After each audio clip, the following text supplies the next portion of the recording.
y amén. Pues me gustaría empezar por definir qué es la iglesia. Porque sea la iglesia en casa o sea la iglesia presencial aquí en el auditorio, sigue siendo la iglesia. Creo que el formato puede cambiar, pero no debe cambiar la esencia. Ahora, la Biblia nos enseña primordialmente que la iglesia no es algo que hacemos en nuestros hogares, sino es un lugar de reunión en el cual nos congregamos para adorar a Dios. Por eso incontables veces el salmista llegó a decir: yo me alegré con los que decían, a la casa del Señor iremos. Por eso el salmista varias veces mencionó el punto de alabar a Dios, de entrar por sus puertas con acciones de gracias, a sus atrios con alabanzas, la importancia de bendecir su nombre. Y entendemos, la iglesia en su concepto original se trata de una congregación. Por eso creemos firmemente que Jesús va a volver por la iglesia, no por llaneros solitarios. Muchos dicen: yo creo en el nombre de Jesús, pero somos Dios y yo. La iglesia fuchi. Entonces realmente tú y yo no hemos entendido de qué se trata la iglesia y cómo Dios ve a la iglesia. Y es una mentalidad ignorante, porque la Biblia nos enseña de manera muy específica lo que la iglesia es y representa.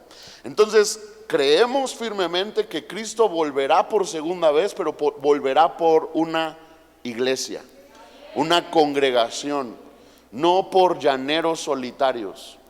Entonces quisiera definir lo que significa la iglesia. En el hebreo es eclesia, que significa congregación, significa asamblea de cristianos o creyentes, con líderes que se ajustan a los estándares bíblicos. O sea, aunque seamos una asamblea, si como líderes, como pastores, no nos estamos ajustando a los estándares bíblicos, eso no es una iglesia, eso es una secta.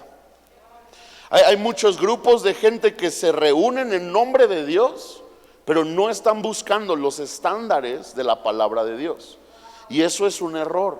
Entonces, iglesia es aquello que tiene los estándares bíblicos, dice la Biblia, entonces por eso hacemos eso. Dice la Biblia que alabamos y adoramos, por eso alabamos y adoramos. Dice la Biblia que escuchaban el mensaje, por eso escuchamos un mensaje. Dice la Biblia que eran generosos, por eso somos generosos. Lo que la Biblia dice es lo que debemos hacer como iglesia. Hay estándares bíblicos, pero también continúa diciendo esta definición: tienen prácticas de adoración con miembros que interactúan. Y son reuniones de personas con un propósito. ¿Cuántos aquí vinimos hoy a perder el tiempo? No, ningún dormido. Ayer como 5 cayeron ahí. Amén. Pero venimos a estar aquí porque esto tiene un propósito. ¿Cuál es el propósito? Alabar a Dios, adorar a Dios, honrar a Dios, manifestar. ¿Sabías tú que el domingo es el primer día de la semana? ¿Por qué nos reunimos en domingo? Porque estamos manifestando que para nosotros lo más importante en nuestra vida y semana es Cristo Jesús. Por eso le entregamos lo primero. El día de hoy mucha gente decide descansar, decide relajarse, decide trabajar, hacer muchas cosas, pero no ponen en primer lugar a Dios. Entonces congregarnos habla de parte del propósito por el cual estamos aquí. Darle honra y gloria a Dios, adorar a Dios, bendecir su nombre. Porque sabemos, Dios no necesita nuestra alabanza y nuestra adoración. Dios no necesita nuestra honra, pero nosotros sí necesitamos alabarlo, adorarlo, honrarlo, porque eso nos bendice. Creo firmemente que alabar, adorar, honrar a Dios es como el ciclo del agua. Es como aquello que sube, pero tarde o temprano ha de bajar. La manera en la que Dios nos bendice constantemente tiene que ver con la manera en la que tú y yo le alabamos, adoramos y honramos a Él. Y entonces, habiendo dicho esto, habiendo puesto como contexto esto, quisiera empezar con esta plática. Mateo 21, verso 12 dice: y entró Jesús en el templo, en la iglesia. de Dios y echó fuera a todos los que vendían y compraban en el templo. Volcó las mesas de los cambistas y las sillas de los que vendían palomas y les dijo: escrito está, mi casa, casa de oración será llamada, mas vosotros la habéis hecho cueva de ladrones. Ahora esto tiene una definición en lo original, porque muchos podríamos pensar cueva de ladrones, y pensar muchas cosas. Pero esto significa literalmente, cueva de ladrones significa lugar que personas utilizan para tranquilizar su conciencia. Y lo que Jesús está diciendo es: mi casa será llamada un lugar de comunión, de intimidad, de encuentro. ¿Qué significa oración? Hablar con Dios. Si tú y yo no venimos a encontrarnos con Dios, estamos perdiendo nuestro tiempo. Si tú y yo venimos nomás a que alguien nos vea, estamos perdiendo nuestro tiempo. Si tú y yo vinimos a cualquier otra cosa que no sea hoy, oír a Dios, ver a Dios, encontrarnos con Dios, escuchar a Dios, el propósito no se puede cumplir. Y entonces Jesús habla: mi casa será llamada casa de oración, de comunión, de encuentro, pero ustedes la han hecho una cueva de ladrones. ¿Qué significa eso? Un lugar que personas usan para sentirse mejor. En otras palabras, yo no quiero cambiar. Yo no quiero obedecer lo que Jesús dice. Yo no quiero ser un ridículo que brinca en la alabanza. Yo no quiero ser un rarito que ora los martes desde su casa y ahí está gritando viendo su computadora, su televisión o su iPad. Y yo no quiero ser un rarito radical. Yo solo quiero venir porque me siento mejor. A la vez hasta me distraigo. Está chido, pues voy a la iglesia y nos cantan un concierto. Nomás les falta tocar la de La niña de tus ojos y sería excelente. Está bonito y luego pasa el pastor y de repente dice cosas buenas, ¿verdad? Y muchos hemos cambiado la razón por la cual nos congregamos a solo venir para sentirnos un poco mejor. Cuando la iglesia, su casa, no se trata de eso. La iglesia se trata de un lugar de encuentro, de comunión, un lugar en donde yo dejo mis problemas afuera, no porque no los tenga, sino porque reconozco que de nada me sirve seguir cargándolos, sino más bien yo necesito encontrarme con Dios. Yo necesito hacer a un lado mi vida. Yo necesito dejar allá afuera la pandemia. Yo necesito dejar allá afuera mis dudas, mis luchas. Y necesito entrar a este lugar con el hambre de decir: Señor, yo necesito hoy encontrarme contigo. Yo necesito hoy verte. Yo vengo aquí porque tengo hambre de ti. Eso es la iglesia. Un lugar de comunión, un lugar de encuentro. Y quisiera que veamos en la Biblia una historia muy interesante. En 2 de Samuel capítulo 6 versículo 3 dice: pusieron el arca de Dios. Ahora tienes que saber que en ese momento la presencia de Dios no se manifestaba como hoy en día. En ese momento el arca de Dios era la manera exclusiva por medio de la cual Dios podía manifestarse. O sea, tú no podías estar en tu casa y sentir la presencia de Dios. Tú a fuerza, si querías sentir la presencia de Dios, tenías que estar cerca del arca, porque ni siquiera podías estar junto o delante del arca. Esto era solo un labor para los sacerdotes.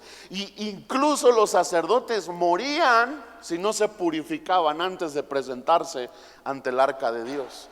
Dicen algunos historiadores que les amarraban una campanita y les amarraban una cuerda al pie, y el sacerdote, al entrar delante del arca, si se seguía sonando la campanita, quería decir: sigue vivo, ahorita sale. Pero si dejaba de sonar la campanita, decían: ya se petateó. Y entonces no podemos entrar por él, porque en una de esas también nos morimos nosotros.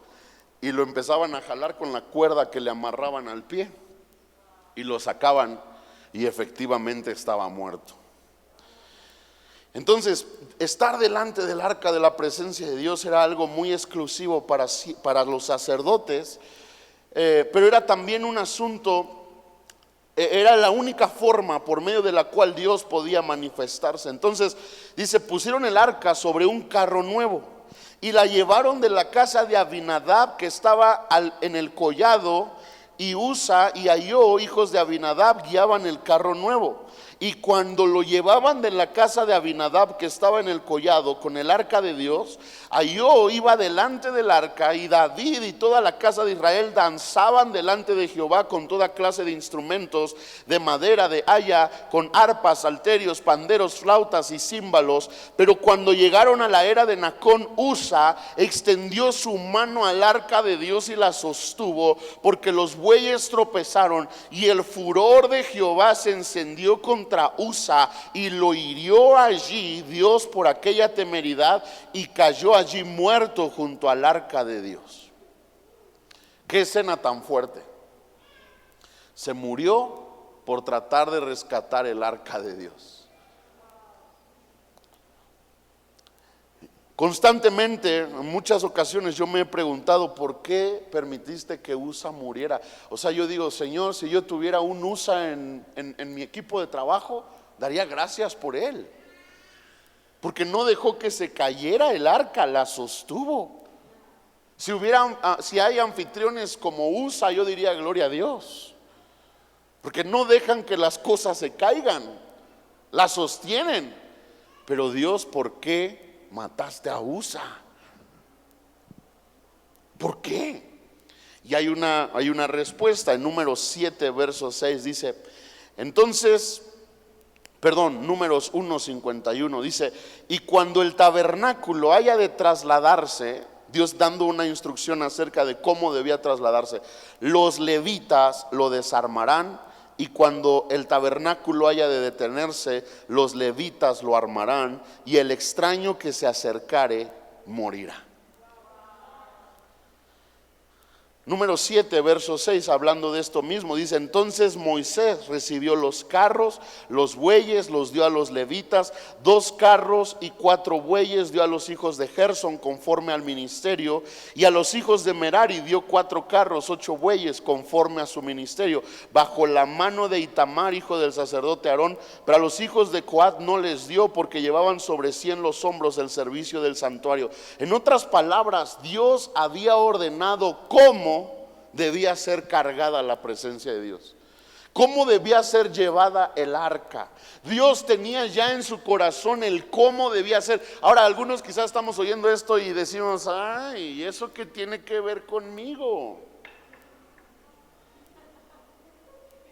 Escucha, Dios ya ha diseñado cómo quiere que sea su iglesia. Dios ya ha hablado qué es lo que espera de su iglesia y qué debe suceder en su iglesia. El problema es cuando nosotros queremos ser más inteligentes que Dios, como David. Ok, Dios dijo que debe ser así, pero yo tengo una mejor idea. ¿Por qué no construimos un mejor carro? Yo tengo una mejor idea. ¿Por qué no llevamos el arca? Dios dijo que los levitas, ay no, los levitas me caen gordos. ¿Por qué no mejor ponemos a Usa ahí? Pero ¿cuál es la enseñanza de esto? Ahora, aún en el libro de los Hechos, que es la iglesia primitiva, hubo una ocasión en donde unas personas prometieron a Dios darle un terreno, pero a la hora que les pagaron dijeron, no manches, es mucho dinero, ¿cómo le voy a dar a Dios tanto? Y dijeron, no más le vamos a dar tanto, y sacaron ahí una cantidad. Pero entonces dice la Biblia que cuando ellos lo trajeron, Dios le habló a los apóstoles y les dijo, ellos están mintiendo. Y entonces ellos le dijeron, ¿por qué mientes a Dios? Y en ese momento cayeron muertos. ¿Por qué estoy diciendo esto?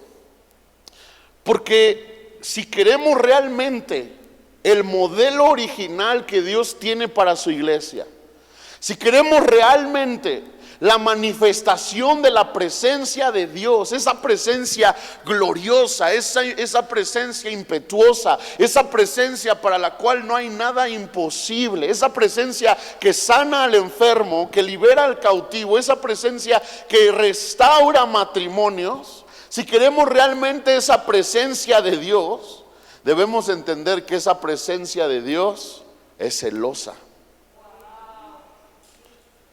A veces yo le he dicho a Dios, ay Dios, como que sí hace falta que te eches a 2 que 3 de la iglesia.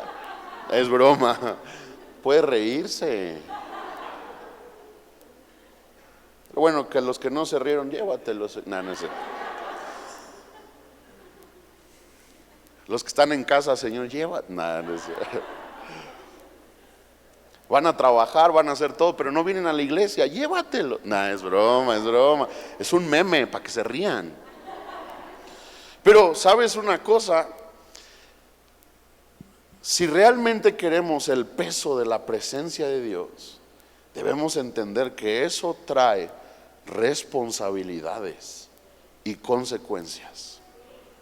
Es como si yo me quiero casar, pero yo no entiendo lo que yo debo hacer como esposo. Yo no entiendo mi rol. Yo nomás quiero, cocíname. Tengo esta necesidad, ayúdame. Todo beneficio al mismo tiempo tiene una responsabilidad y al mismo tiempo tiene consecuencias. Todo. Y entonces, si tú y yo realmente queremos el modelo de la iglesia primitiva, el modelo de la iglesia que es el deseo y el sueño de Dios, en ese modelo está incluida una presencia manifiesta. ¿A cuántos les gusta o les gustaría ser parte de una iglesia que no tiene la presencia de Dios? En donde puedas venir a alabar, a adorar, pero pues no, aquí no está Dios. Nomás son emociones. A mí no me gustaría. ¿A cuántos les gustaría ser parte de un ritual religioso en el cual Dios no se encuentra? Porque lo único capaz de cambiar algo en mi vida, lo único capaz de sanar mi vida, lo único capaz de manifestarse en áreas de mi vida es la realidad de la presencia de Dios. Pero entonces, si yo quiero la realidad de la presencia de Dios, yo necesito entender qué espera Dios de mí y no ser un ignorante que le dice a Dios cómo debe ser su iglesia. ¿Por qué voy a alabar y adorar? Pues si estamos en casa, aquí están las palomitas, mira. ¡Qué rico! Ay, Paquito, sigue danzando, pastora, échenle ganas, se ven bonitos desde acá. Ay, déjame ver el Facebook.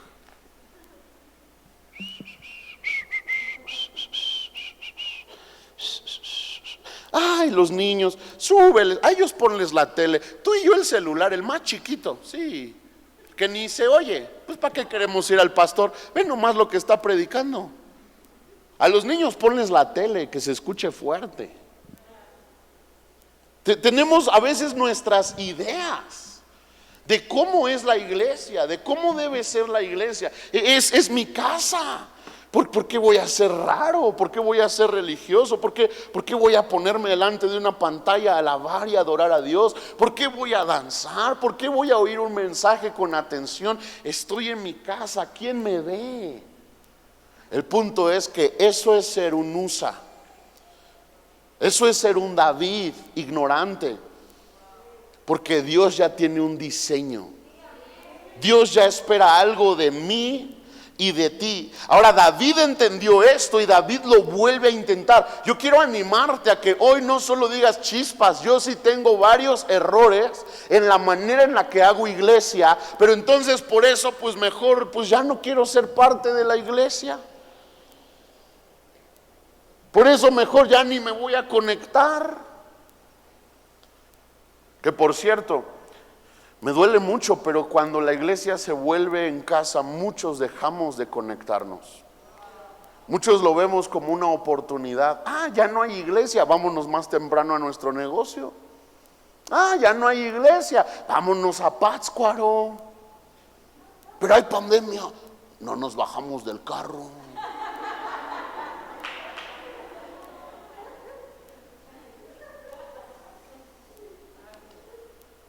Pero es la hora de la reunión, la ponemos en línea. y ahí alabamos. Cualquier parecido a la realidad es solo coincidencia. Pero entonces David reconoce: lo hice mal la primera vez, ahora lo quiero hacer bien. Y Primera de Crónicas 15:13 dice: pues por no haberlo hecho así vosotros la primera vez, Jehová nuestro Dios nos quebrantó, por cuanto no le buscamos según su ordenanza. Así los sacerdotes y los levitas se santificaron para traer el arca de Jehová, el Dios de Israel, y los hijos de los levitas trajeron el arca de Dios puesta sobre sus hombros en las barras, como lo había mandado Moisés, conforme a la palabra de Jehová. Conforme a la palabra de Jehová. ¿Cómo vamos a hacer iglesia? Conforme a la palabra de Jehová. ¿Cómo lo voy a hacer? Como yo me lo imagino, como yo pienso, de acuerdo a mi comodidad, o conforme a la palabra de Jehová. Porque sabes, yo creo que hoy Dios ya no ha matado gente como lo hizo en el tiempo de Usa y lo hizo en el tiempo de Hechos, que era tanto su celo que decía: a ese nivel me vas a honrar. Hoy Dios no lo ha hecho. Pero ¿sabes también por qué? Porque hoy no vivimos en ese nivel de su presencia. En ese tiempo era gloriosa la manifestación de la presencia de Dios. Hoy no tenemos esa manifestación de la presencia de Dios. Hoy vivimos en un nivel muy reducido de lo que podemos experimentar de Dios. Porque ¿quieres más de Dios? Ahorita vamos a hablar cómo podemos tener más de Dios. Ahorita vamos a hablar qué espera Dios de nosotros. Pero lo que estoy diciendo es: hoy quizás Dios no nos mata. Pero ¿sabes qué sí pasa? Que hoy Dios a muchos nos quita nuestro vigor, nuestra plenitud. Muchos no tenemos vida, y la única razón es porque no estamos haciendo las cosas como Dios pide, conforme a su palabra. Porque la bendición está en la obediencia. Entonces, si yo quiero ser más inteligente que Dios, pues yo lo voy a hacer así como a mí se me ocurre, como puedo, como no afecta mi comodidad. ¿Y cuál es el problema? Entonces el problema es que no recibimos la bendición destinada de Dios a nuestras vidas. Y entonces, Primera de Samuel 2:30, Dios diciendo esto a Saúl, dice: por tanto, Jehová el Dios de Israel dice: yo había dicho que tu casa y la casa de tu padre andarían delante de mí perpetuamente, mas ahora ha dicho Jehová: nunca yo tal haga, porque yo honraré a los que me honran, y los que me desprecian serán tenidos en poco. Ojo, yo honraré a los que me honran, y los que me desprecian serán tenidos en poco. ¿Qué espera Dios de mí? ¿Qué espera Dios del pastor? ¿Qué espera Dios de los líderes? ¿Qué espera Dios de los servidores voluntarios de la congregación? ¿Qué espera Dios de mí? Honra.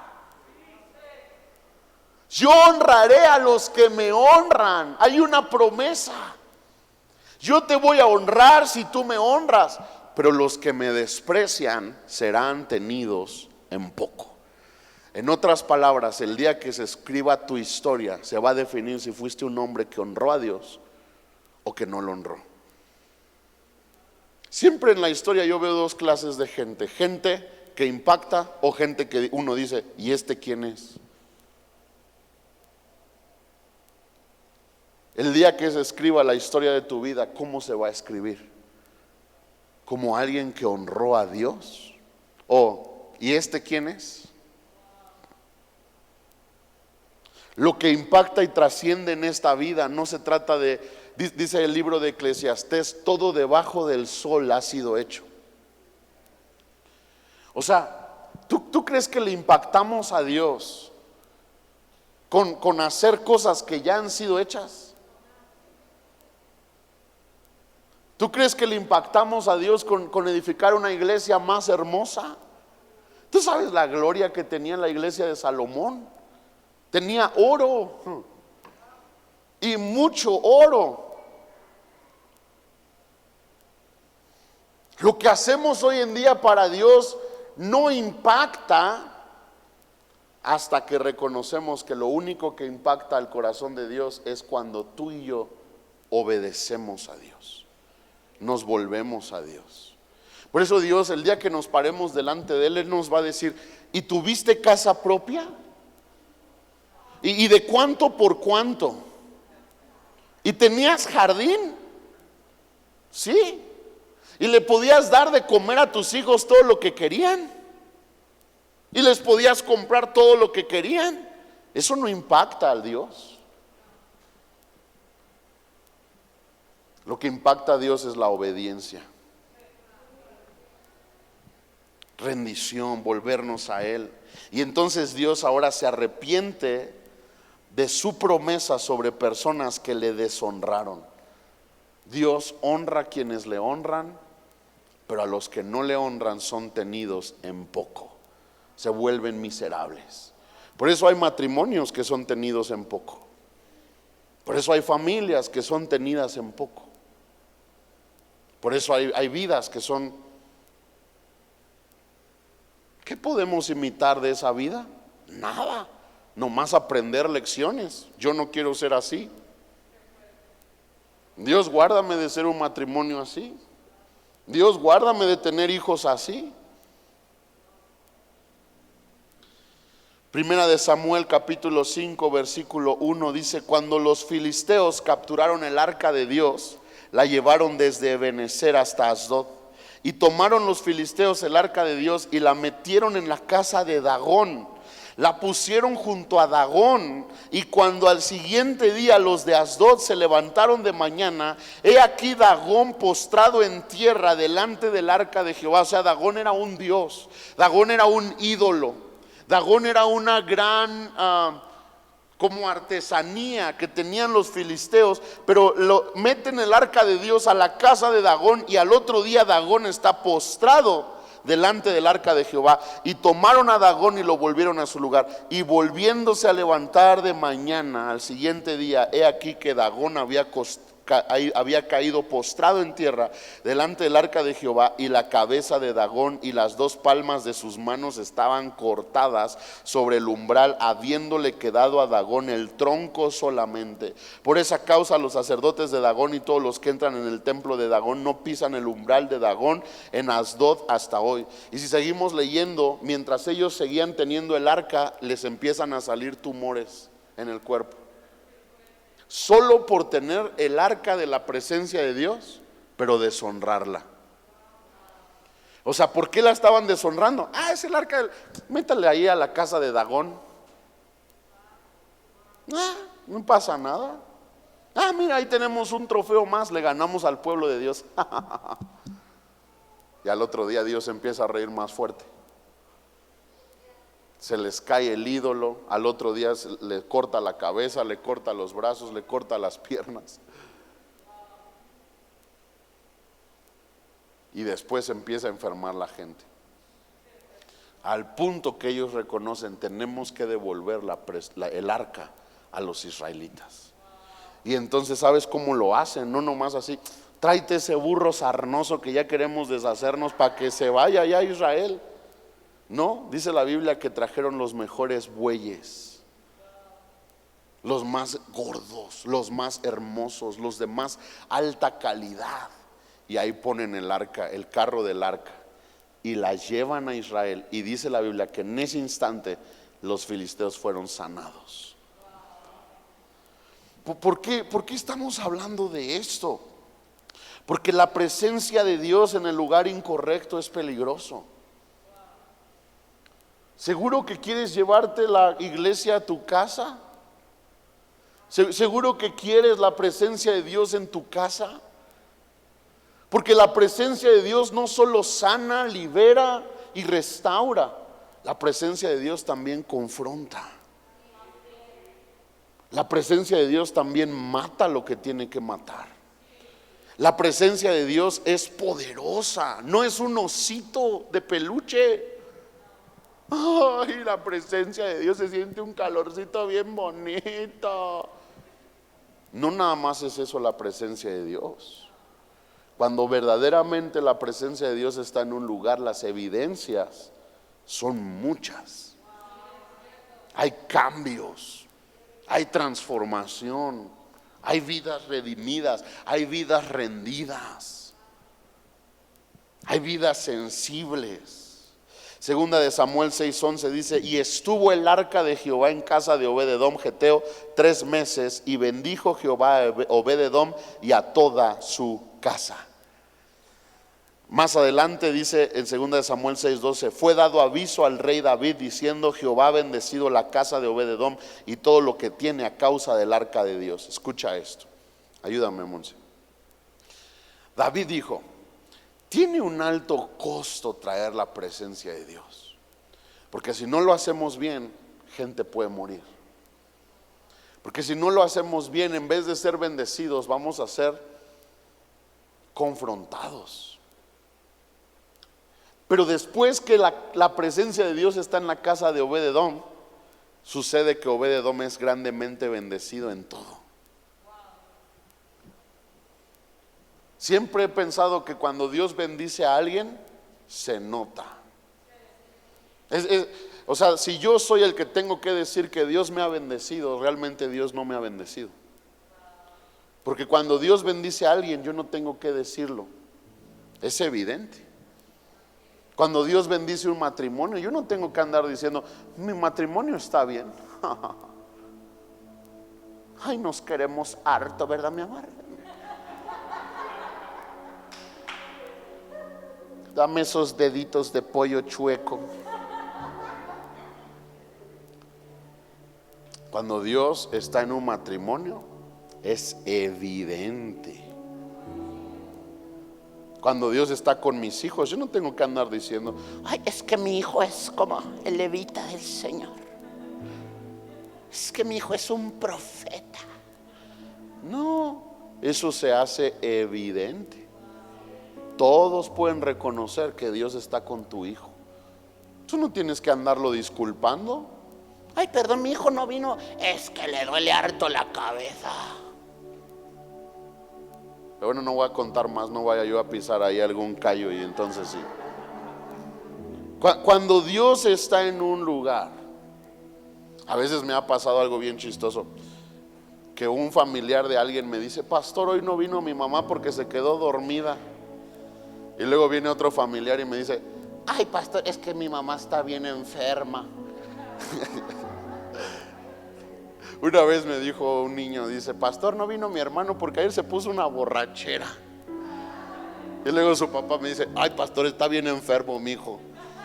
Y dices: ay, jole, ya no sé a quién creerle. Pero dicen que los niños siempre dicen la verdad. Entonces a veces le creo más a los niños. Pero ya ni sé por qué conté eso. Pero el punto es que cuando realmente tú y yo queremos la presencia de Dios, debemos saber: eso va a tener un costo. No, pastor, es que eso es en el Antiguo Testamento. Hoy, por la gracia de Dios, la presencia de Dios es gratis, es wifi gratis.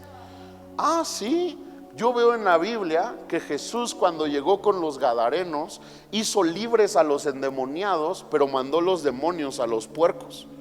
¿Y sabes qué hizo la aldea? Se enojó con Jesús y lo corrieron. ¿Por qué? Porque el precio de la libertad de los endemoniados es los puercos. Todo en la vida y aún en Cristo tiene un precio. ¿Quieres más de Jesús? Eso no va a venir gratis. ¿Quieres más de la palabra? Eso no va a suceder por arte de magia y solo por venir los domingos a oír una prédica de 40 una hora. ¿Quieres más de Cristo? Eso tiene un costo. ¿Quieres vidas transformadas? No nomás va a venir: ay, Señor, yo creo que eres bien bueno y aquí acostadito te espero, mi Dios. Eso no va a suceder.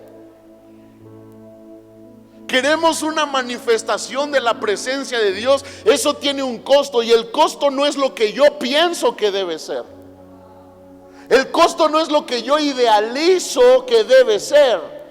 ¿Sabes cuál es el costo? lo que Dios ya dijo, lo que Dios ya pidió, lo que Dios ya habló, conforme a su palabra. Entonces, ¿cuál es el costo para tener la presencia de Dios y llegar a ser la iglesia de Dios?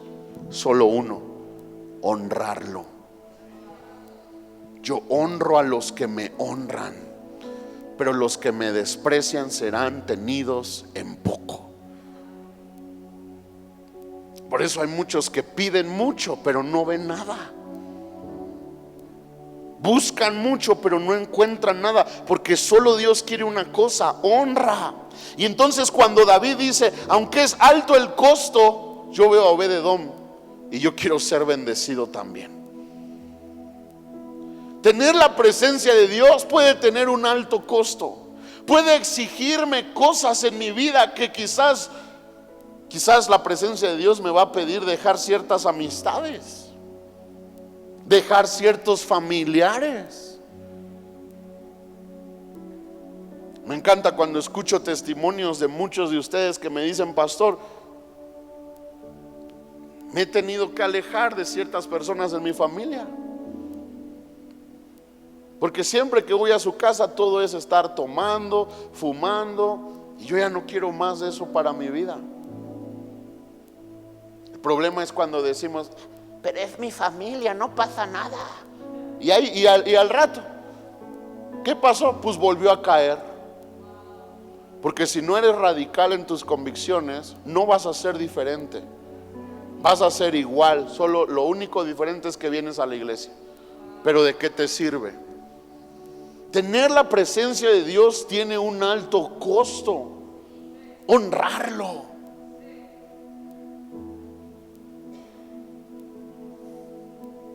Y entonces cuando David dice: wow, Dios bendice a Obed-Edom, dice: yo quiero traer el arca a mi casa. Te conviene tener el arca en tu casa. Te conviene tener la presencia de Dios en tu casa. No importa lo que tenga que cambiar. Cuando la presencia de Dios está, a veces te vas a dar cuenta que no es muy adecuado ver ciertas novelas, no es muy adecuado ver ciertas películas, no es muy adecuado ver ciertas escenas. Pero cuando la presencia de Dios no está, no nos importa.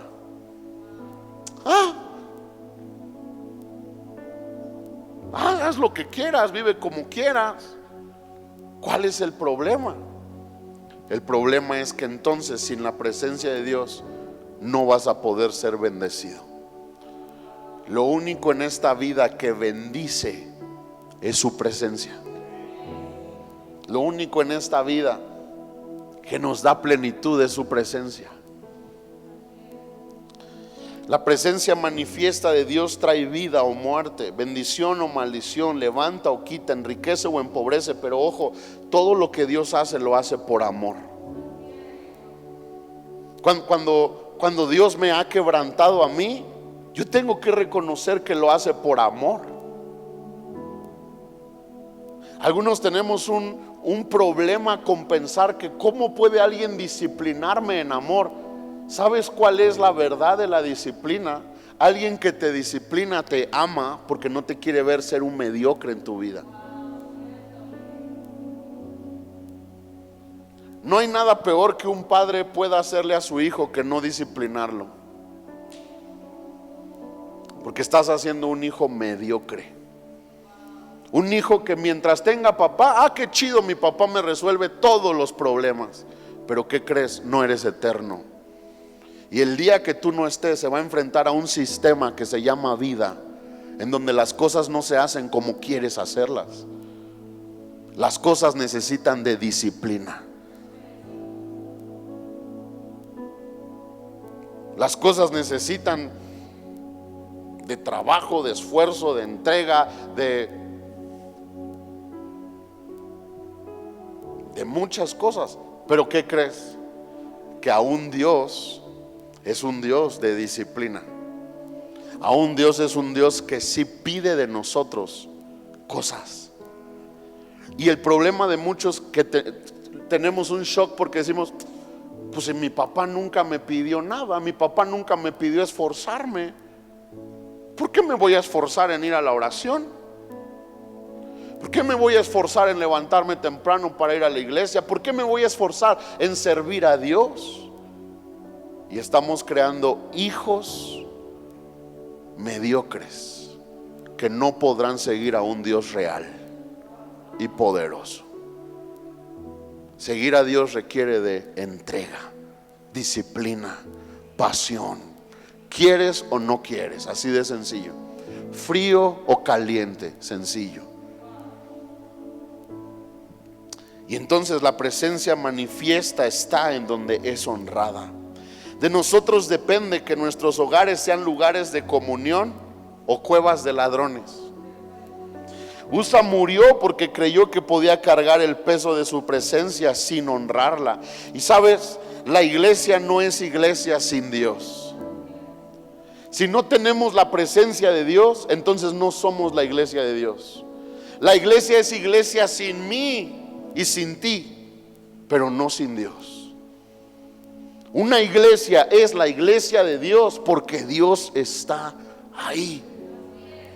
Como Salomón oró: Señor, que cuando este pueblo te clame, te encuentre. Que cuando este pueblo se arrepienta, los perdones. Que cuando este pueblo venga a ti, tú te vuelvas a ellos. Eso es la presencia de Dios en un lugar en donde es evidente, un lugar en donde yo sé que Dios me está escuchando, yo sé que Dios me va a responder, yo sé que si me arrepiento, algo va a cambiar en mi vida, algo va a pasar. Eso produce la presencia de Dios. Pero cuando no está Dios en un lugar, entonces eso se vuelve una religión. Porque ahora todos son leyes, pero no pasa nada.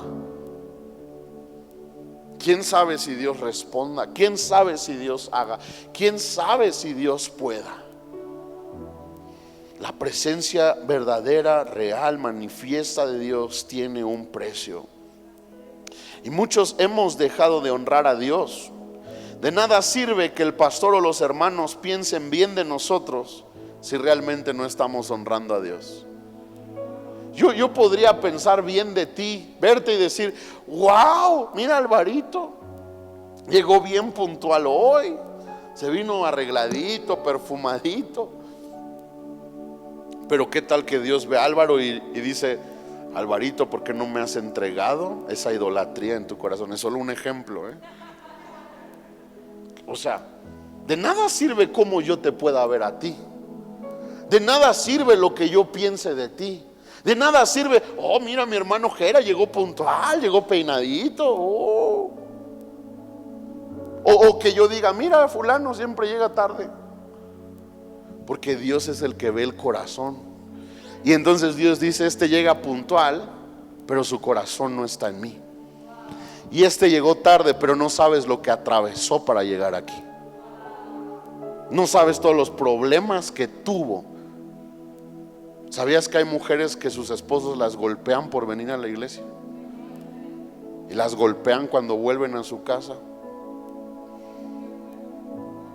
Maggie, siempre me encanta esa historia y siempre la voy a contar. Cuando Maggie, que es la que canta, cuando era joven, porque ahorita ya está casada, ya es del señor Contreras que está allá atrás.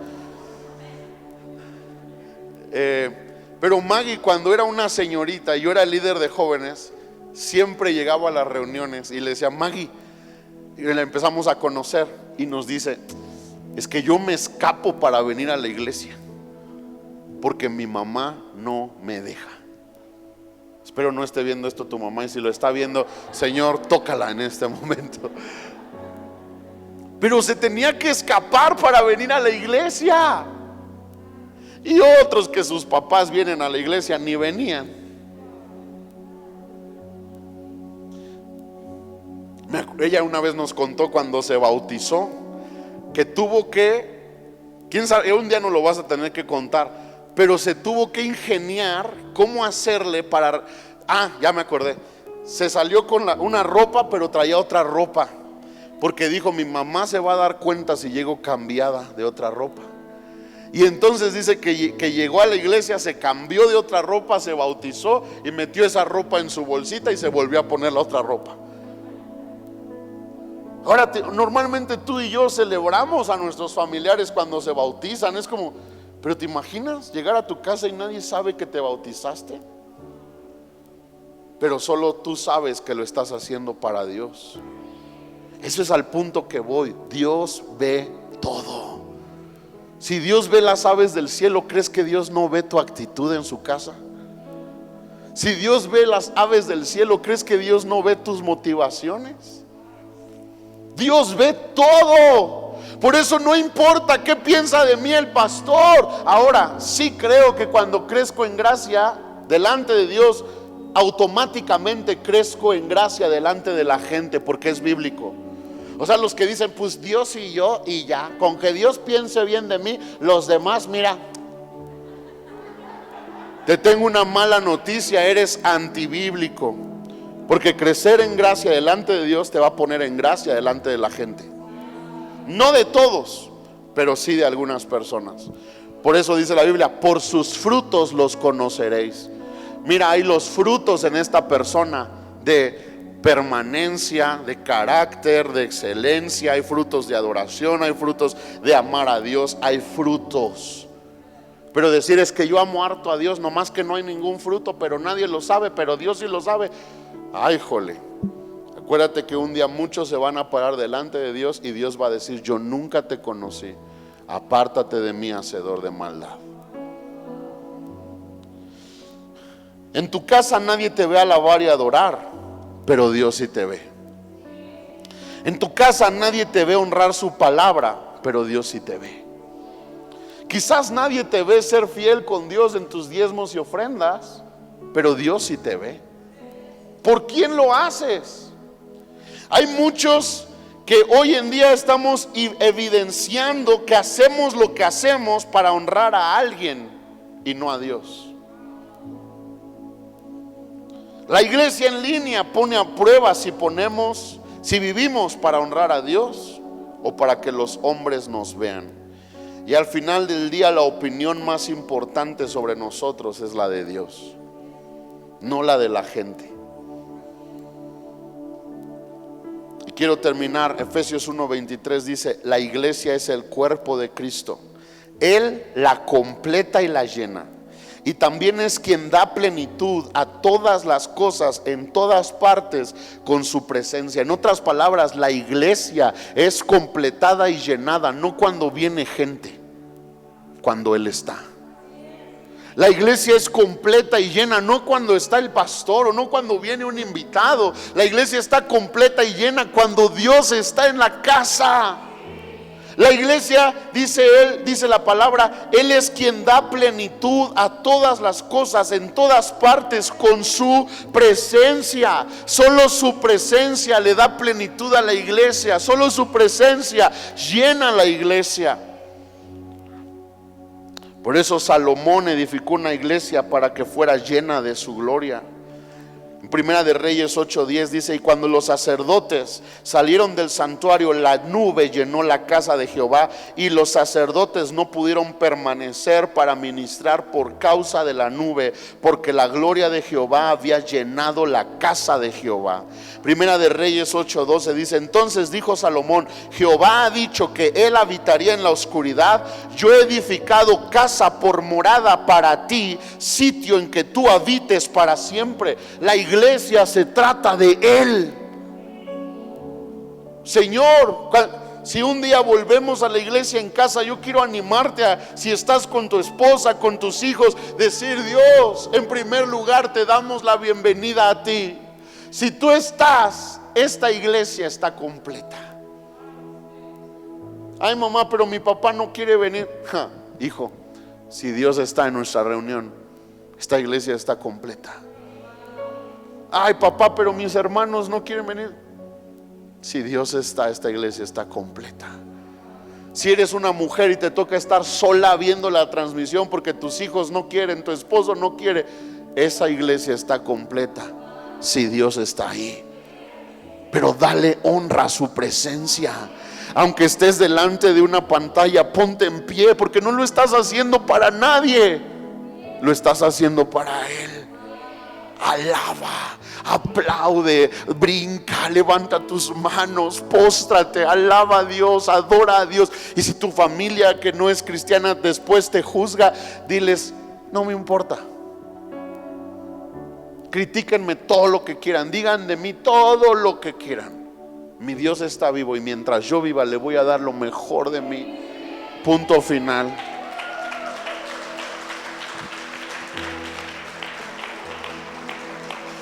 Y termino porque ya me pasé de tiempo. Deuteronomio 30:15 dice: ahora escucha, en este día te doy a elegir entre la vida y la muerte, entre la prosperidad y la calamidad, pues hoy te sugiero. ¿Sí dice también eso su Biblia? Hoy te sugiero, ¿no? Hoy te propongo. Hoy, ojalá. Ay, caray. Es que traigo la de los testigos de Jehová, perdón. Es broma. Pues hoy te ordeno que ames al Señor tu Dios y cumplas sus mandatos, decretos y ordenanzas, andando en sus caminos. Si lo haces, vivirás y te multiplicarás. Y el Señor tu Dios te bendecirá a ti y también a la tierra en donde estás a punto de entrar, que vas a poseer. Sin embargo, si tu corazón se aparta y te niegas a escuchar, y si te dejas llevar a servir y rendir culto a otros dioses, entonces te advierto desde ya que sin duda serás destruido. No tendrás una buena y larga vida en la tierra que ocuparás al cruzar el Jordán. Hoy te he dado a elegir entre la vida y la muerte, entre bendiciones y maldiciones. Ahora pongo al cielo y a la tierra como testigos de la decisión que tomes.